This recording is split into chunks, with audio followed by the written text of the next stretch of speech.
Unutmaz is a human immunologist at Jackson Laboratory. He joins us now from Connecticut in the United States. Thanks so much for being with us. There are some concerns from the FDA that the safety data is still not sufficient when it comes to immunocompromised people, children under 16, as well as a group of pregnant women. Does that concern you at all, that still hasn't been given the go-ahead? No, that's not a concern at this time. I mean, it is a concern. Those are really special groups. And for every vaccine, you have to test children separately. I believe there were some children in the trial over the age of 12. We don't know what happens under the age of 12. Pregnant women and definitely immune-compromised individuals. For every vaccine, you have to do separate studies to show that it's going to be safe in those individuals.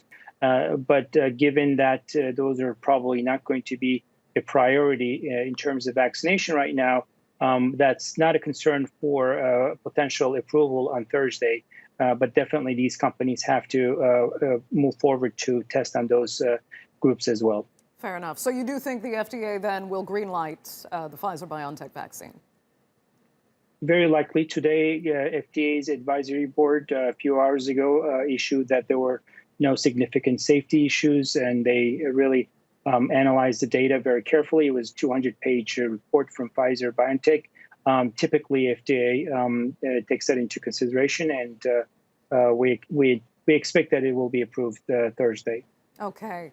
You know, in the meantime, though, infection rates are actually breaking records in the United States. So there are concerns now that vaccines are, and this is as the New York Times actually put it, you know, trying to put out a forest fire with a hose. A hose is effective, but this fire is huge.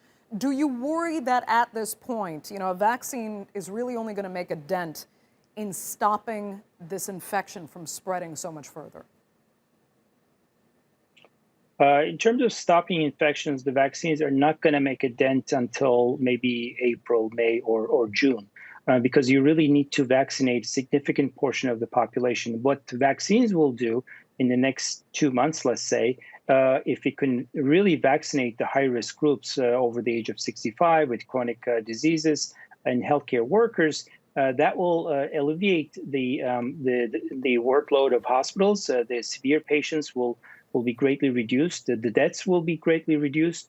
So I think, you know, in the first phase, we will not be able to stop the spread of the virus, but at least provide some help in terms of, you know, hospitalization. Right now, most hospitals' ICU beds are full. So this is really a healthcare crisis.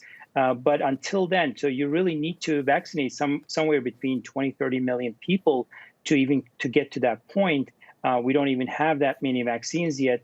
So I think in the next month or two, the vaccines are unlikely to make any significant impact. But after that, they will start to make an impact in terms of reducing the toll of this disease. Derya Unutmaz, great to talk to you. Thanks so much for taking the time. Sure.